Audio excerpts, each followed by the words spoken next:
And joining us now is ESPN bracketologist Joe Lunardi. Joe, thanks for taking some time out of your day, man. How's it going? I'm all good. Thanks for having me. Yeah, we appreciate the time. And, you know, it was funny because, of course, we cover Oklahoma State here on the station, and during the off-season, you know, we're talking about stuff going on with the football team, and then all of a sudden the basketball news comes on, and it's like this team really might not be able to play in the postseason, and everyone's heads were just kind of spinning off. Well, and you hear that when it first came out, I think the major fear obviously was, well, we may not get a chance to play in the postseason or the Big 12 tournament, but the major fear was how many of these guys are even going to stay around. And that was obviously including Cade, yes, for sure. So, you know, with that being said, you know, we'll get to that in just a second. I wanted to ask you, though, first, Joe, how great is it just to see college basketball back and continuing it on? Because, I mean, I know there's been plenty of interruptions, but it has to be good to see live college basketball again. Oh, for sure. And I think the quality of play has been generally greater than anyone has a reasonable right to expect. I mean, we didn't have a normal offseason. We obviously didn't have a normal preseason. Got some teams going to games after being on quarantine, maybe practicing once or twice. And yet we've had some terrific competition. And, you know, look, for the most part, the players want to play, right? Sure. Now, I'm not smart enough to know how safe it is and what the long-term impacts are and whether or not this is even a good idea. Fundamentally, we're all just fans. And, you know, given the choice between having something we like and not having something we like, you know, we're going to choose to have it. And I'm glad that we have it. But I'm concerned every day. And I don't think that enough is being made of the collapse of the Florida player over the weekend. If you know, certainly everyone wishes him well. Mm-hmm. If it turns out to have been, you know, COVID related in some manner, I think we could be talking a Rudy Gobert kind of thing back when the NBA came to a screeching halt. Does the idea, I should say, of a single location for the tournament, like it's been thrown around, maybe Indianapolis or wherever it's going to be, does that make sense to you? Oh, absolutely. You know, the more closed of an environment it is. I mean, think about it. On Selection Sunday night, if you throw in the women's tournament and the men's tournament, 136 Division I teams are trying to figure out how to get to 32 different sites in about 48 hours. And that's a lot of, you know, travel and interstate travel and logistical complications and protocols that really just are not possible right now. This is not like, you know, Major League Baseball sending two teams to Texas and keeping them there for two best-of-7 series that last a week each. Mm-hmm. This is, you know, getting 68 teams there to maybe play for 2 hours, half of them which are going to be done. So, you know, the simpler it can be, and again, it wouldn't surprise me if we end up with a condensed field when all is said and done. But the plan today is to play a full bracket at one site. I think the schedule will be markedly different. Like, you're not going to go for the first weekend, right? If you're fortunate enough to win 2 games, then, you know, go home for a few days and go back for the second weekend, as is the case in a normal tournament situation. I think we all have to be prepared for something that's very different. Well, would it make sense? You bring that part up, and that's been one of the things we've all looked at with, you know, teams being able to go home and then come back. So does that part right there, like, would it make logistical sense to be able to keep those teams around for all that time, or to you is it like, no, it's okay, let them go home and just hope for the best? They're definitely going to keep them there.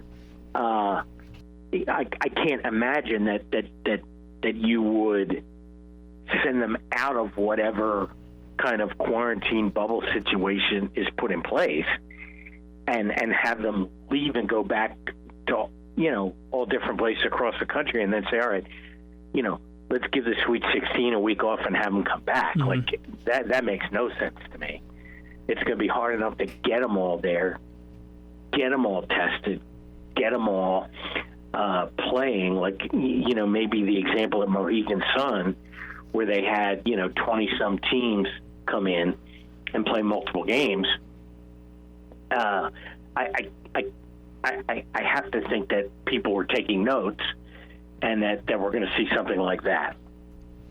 ESPN bracketologist Joe Lunardi joining us here on the Afternoon Sports Drive, Triple Play Sports Radio.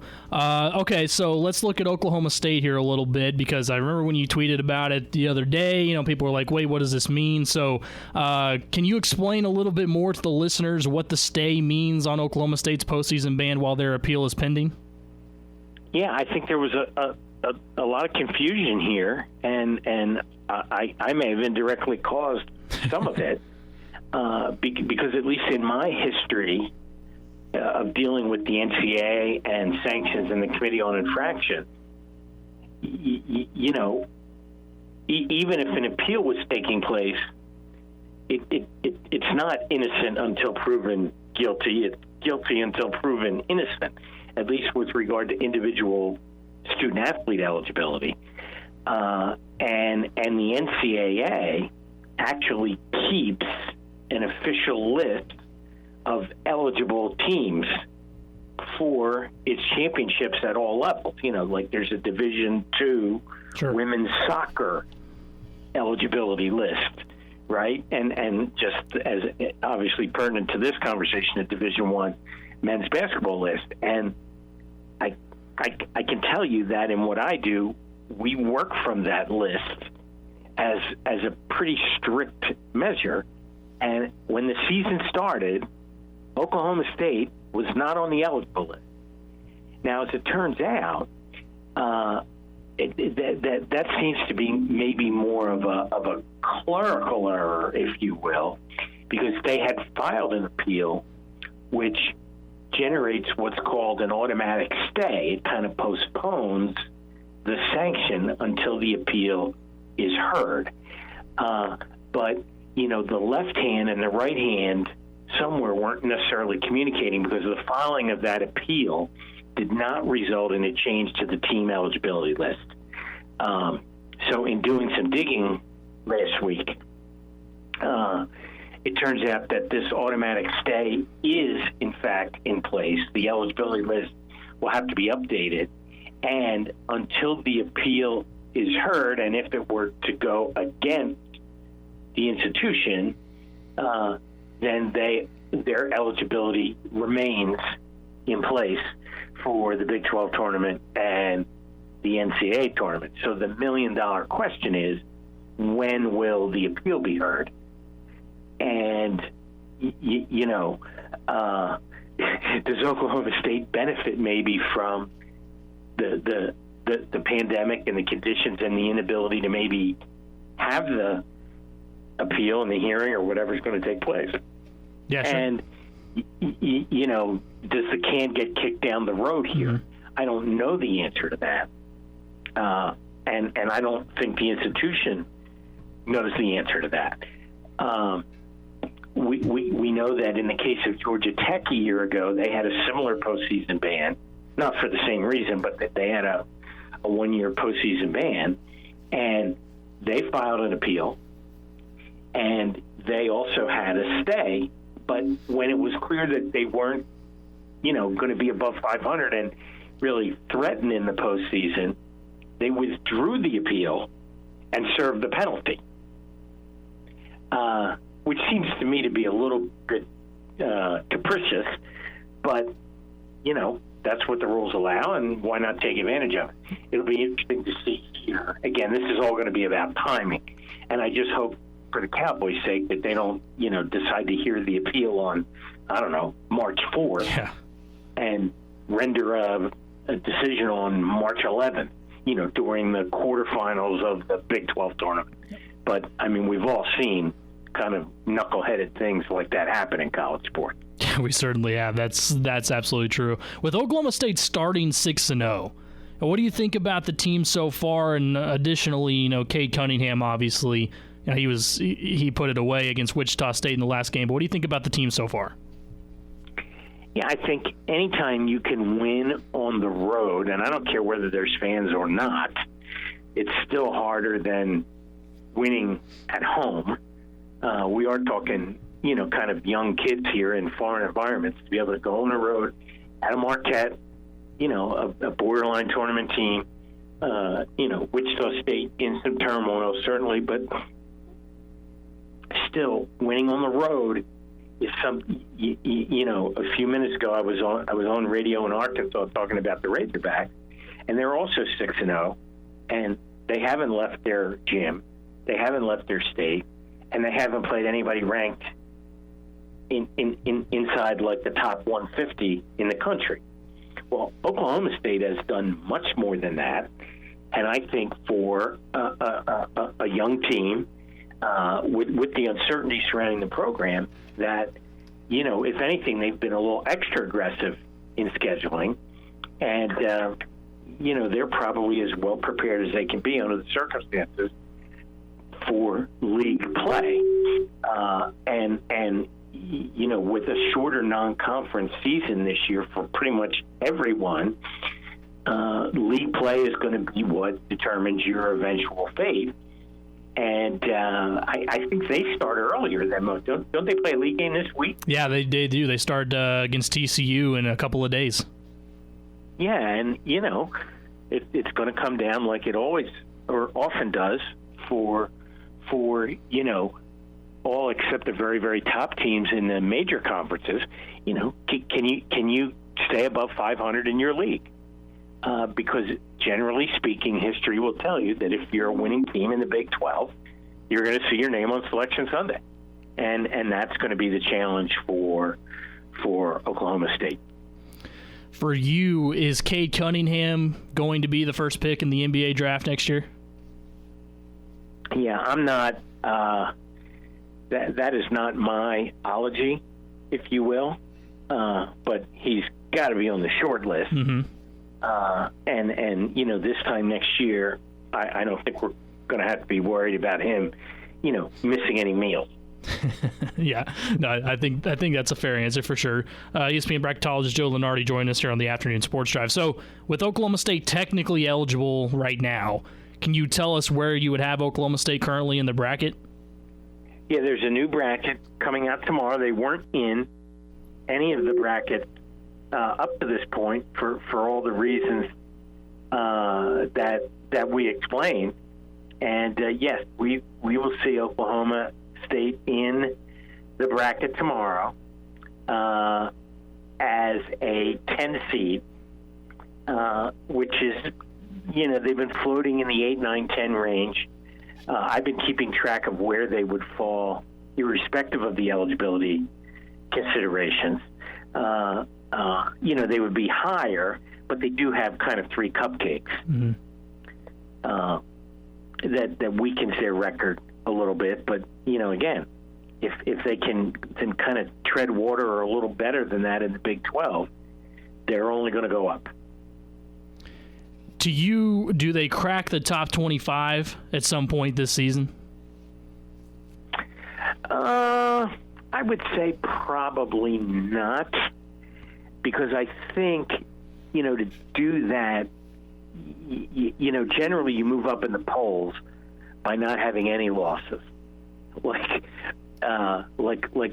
pollsters, it really doesn't have any connection to the selection and seeding process. And by that I mean, like we're going to see undefeated teams, in the top 10 and the top 15, that you're going to say, but I know they're not one of the top 10 teams. And that's just because the 0 in the loss column gets disproportionate impact in terms of poll voting. And by the same token, to move up when you're unranked requires, you could win 6 in a row lose at Baylor, and drop. Right? That's not fair. That's just the way the system works.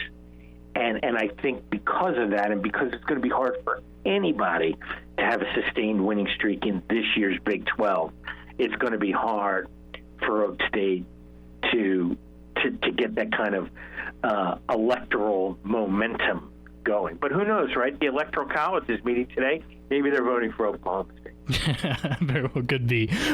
So where would you rank the Big 12 this year amongst the best conferences in college basketball as a whole?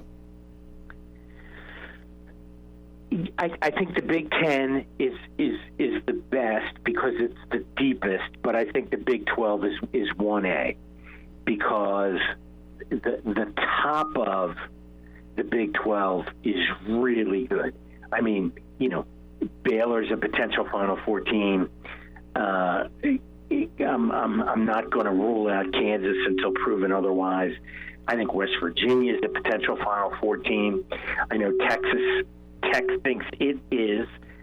Maybe Texas as well, winning the non-Maui Classic. So those are 5 teams right off the top with second weekend and or Final Four potential. You're not going to find that pretty much anywhere else.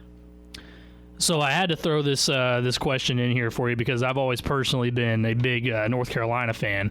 So right now, what are your? I'm sorry to hear that. Yeah, thank you. It's been these last couple of years, it's been a struggle. So what are you thinking about the Tar Heels so far this season?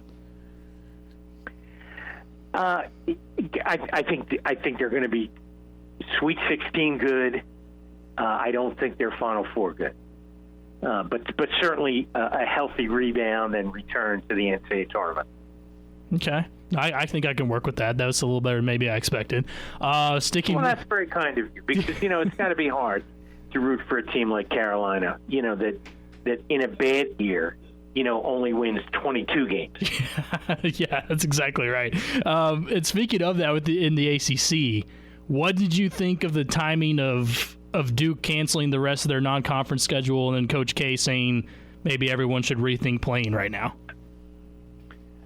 Well, it's very easy to be cynical, right? Yes. And it's very easy to, say, well, they just got their head handed to them again in a big game. Of course they don't want to play. But if you step back and you put a non-sports hat on, right? Of course he's right?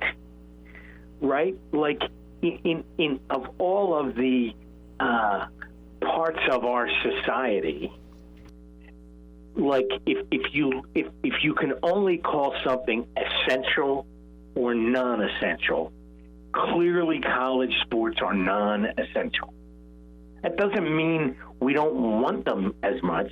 It just means that, like, nobody's going to die if we don't play. We're seeing a lot of cancellations. Yeah. And we're hoping to avoid a tragedy with the Florida player from this past weekend. So what bugged me a little bit about Coach K's comments weren't so much that it may have been coming off a couple of losses and that let the cynics come out.